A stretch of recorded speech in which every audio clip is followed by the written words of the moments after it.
사실 그 문재인 정부가 출범하고 그리고 남북 관계의 진전을 기대하고 고대하는 분들이 상당히 많이 있었고 그 아주 인상적이었던 도보다리 회담 그리고 전혀 생각하지 못했던 북미 정상회담이 물론 이제 그 하노이에서는 결렬이 됐지만 싱가포르 회담 같은 경우에는 아주 뭔가 기대감과 설레임으로 그때 남북 경협주가 막 올라가고 그러지 않았습니까? 근데 결과적으로는 오히려 1993년 1차 북핵 위기 때만큼 30년 전만큼 오히려 더 퇴행하고 힘들어졌다. 남북 관계와 관련해서 김정은 국무위원장은 적대적 두 국가론까지 얘기를 하고 있습니다. 문재인 정부는 어떤 성과가 있었던 겁니까? 저희가 처음에 그러니까 문재인 정부의 한반도 평화 프로세스는 기존의 김대중 정부, 노무현 정부하고 가장 큰 차이점이 저희는 처음부터 남북 관계와 북미 관계를 동시 추진했다는 거예요. 저희는 한반도에서의 근본적인 전환과 변화는 결국 미국의 참여와 어떤 인내 용인이 없이는 불가능하다고 처음부터 매우 현실적인 고민을 했던 것이고 시작과 동시에 남북관계와 북미관계를 추진했기 때문에 역사상 최초의 북미 간 정상회담이 두 번이나 이루어지는 이런 진전이 있었던 것이고 문재인 정부가 결국 실패했지 않느냐. 저는 그런 평가에 동의하지는 않습니다. 저희도 정상에 가지 못했다. 끝내 성과를 이루지는 못했다. 그러나 8분 능선까지 가봤고 정상이 어떻게 생겼는지도 보고 내려왔다.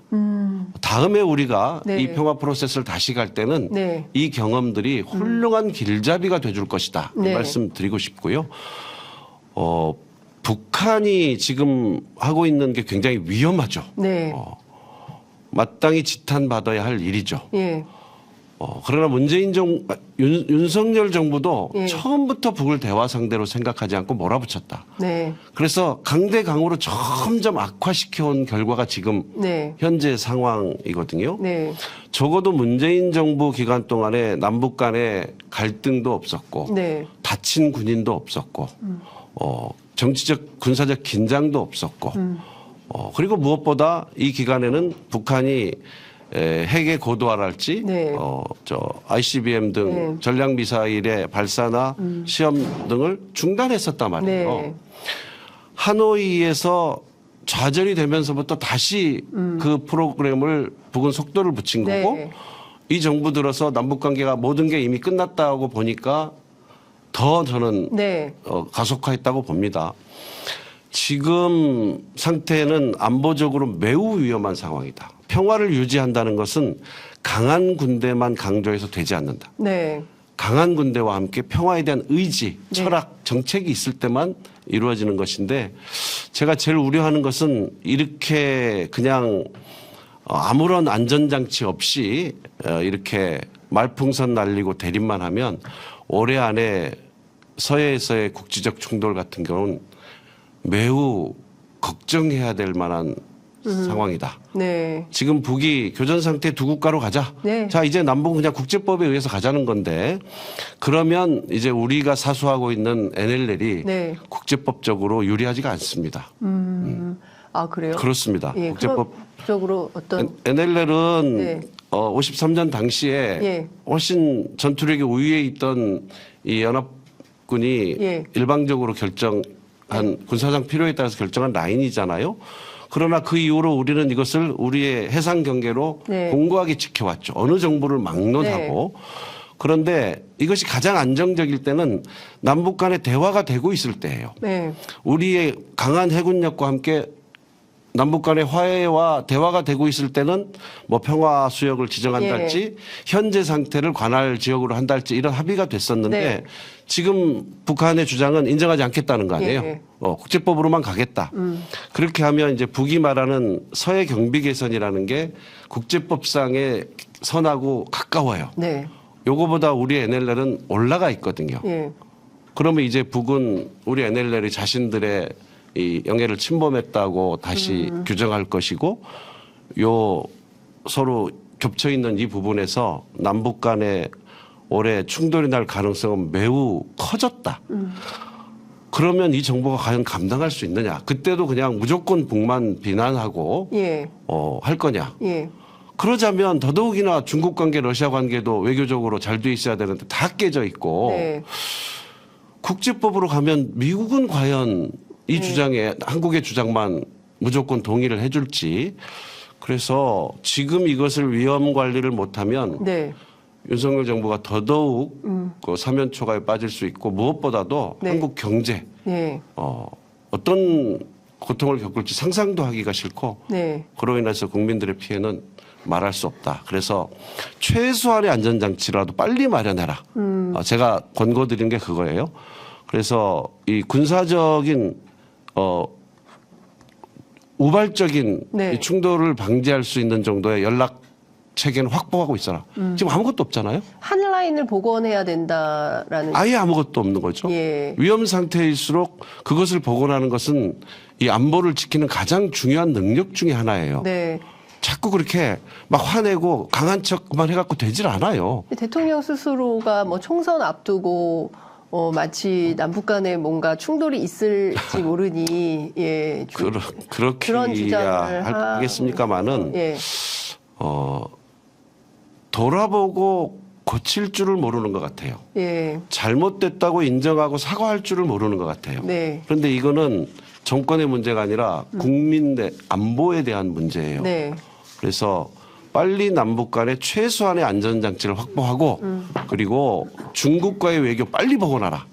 이것도 아주 중요합니다. 네. 한반도의 경제적으로도 아주 중요하고 예.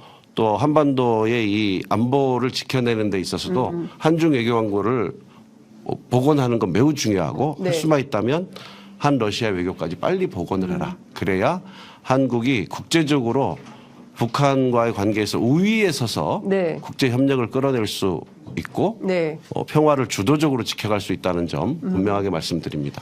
뭐 저희가 사실 1년 8개월 겪어봤지만 대통령이 사실은 민생보다 이념이 더 중요하다고 해왔죠. 예, 강조를 했었고 국무위원인 그 장관들에게 국회 가서 싸우라고 얘기를 한 정도이기 때문에 사실은 대결과 대립 구도가 국내 정치 안에도 증오와 혐오로 그렇습니다. 이렇게 가고 있고 결국에 이재명 대표 또 배현진 의원이 뭐 테러 당하는 물론 뭐 이유는 좀 다르겠지만 이런 상황까지 벌어진 것이거든요.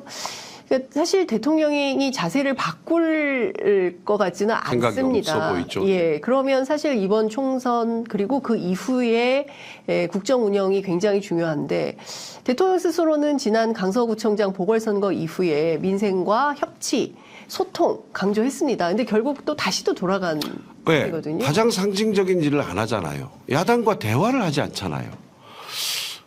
우리 국민들께서 상상이나 해보셨을까요? 대통령이 집권 3년 차에 들도록 야당 대표를 한 번도 안 만났다? 어떻게 그렇게 무책임할 수가 있습니까? 그러면 여당이라도 나서서 그러면 아니되옵니다.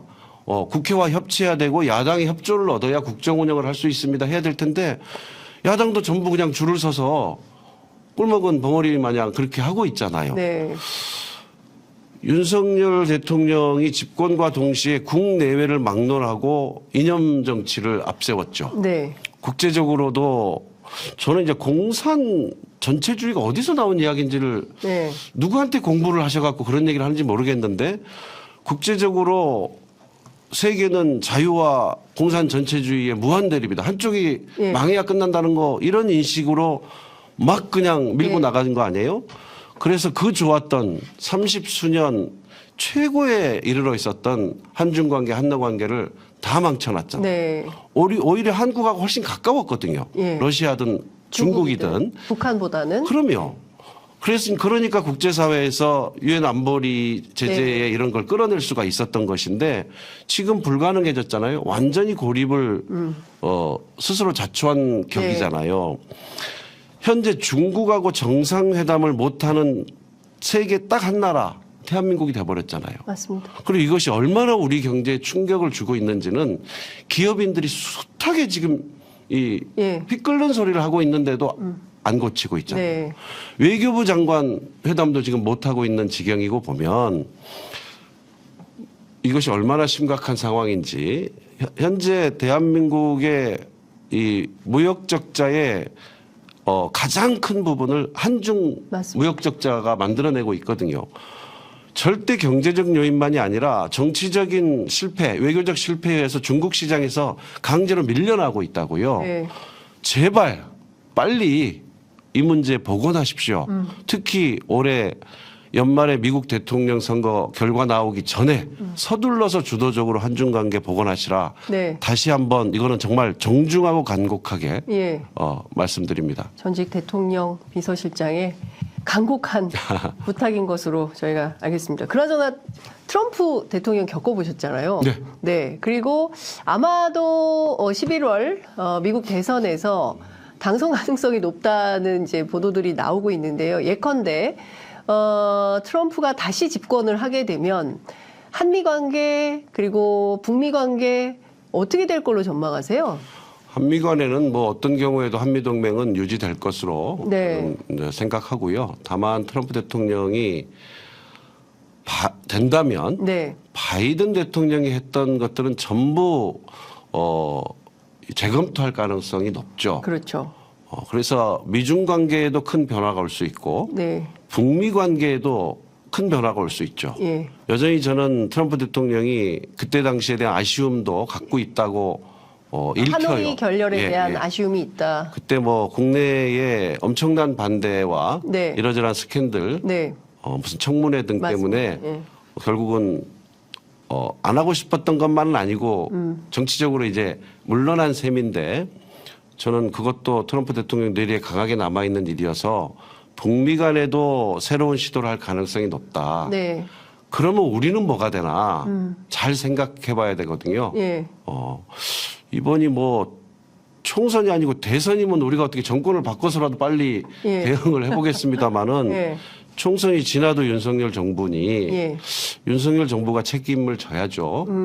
그래서 이 부분도 지금 매우 급한 네. 문제입니다. 작년에 재밌는 얘기를 들었는데 예.